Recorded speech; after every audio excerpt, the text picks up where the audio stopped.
This is a gallery that has been around San Francisco for about 10 years, 8 years.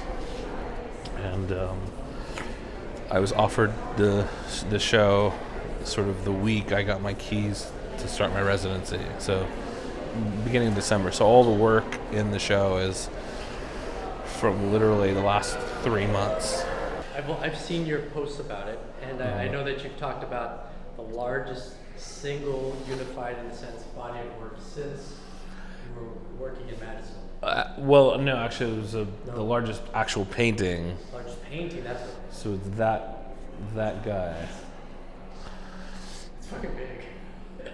Yeah, I had the big canvases fabricated for me, and these I had 3 this size, and that one when they showed up to deliver them at the studio, I was overwhelmed by that piece because it's so massive.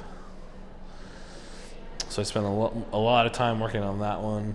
Most of this stuff, with the exception of 3 paintings, most of this stuff was created between December 5th and end of February.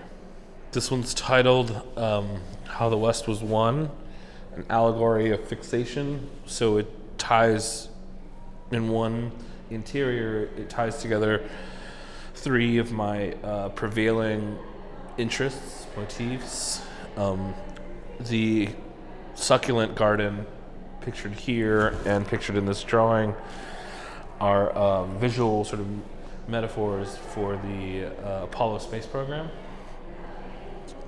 The portrait in the frame with the circle being illuminated from behind is a sort of loose metaphor for the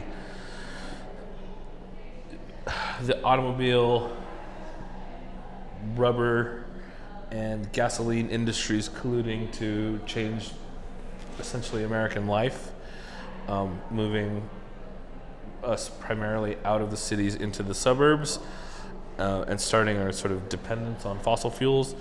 And then the window, which is the largest part of the painting, is it's a nocturne. There's a sort of Western visage, which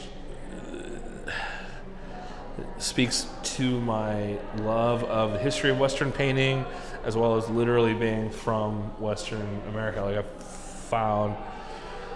I find it humorous that I come from the West and that all my acculturation is Western culture. So all the painting I love is Western European, and it's all sort of like captured by that window.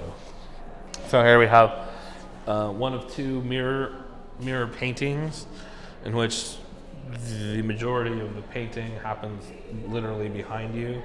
So the only way you see it is through a reflective surface. I include a lot of plants. Usually there's a very strong man versus nature sort of theme happening in a lot of the work. And oftentimes it sort of mimics or parallels the impetus to move from the cities to the suburbs anyway. There's a desire to sort of have control over the way you lived and nature. And so there's a lot of house plants. And for me, the ones that make the most sense are succulents, because they're absolutely the hardest to kill. So there's oftentimes succulents in the foreground or sort of in the space that you occupy, and then there's other hints at foliage in the background. This is an installation called, well, there's no title for the installation, but the paintings are Latin Roots 1, Latin Roots 2, and they refer to a Fugazi song and the whole project of what Fugazi was trying to do in terms of creating a political statement that is at first poetic.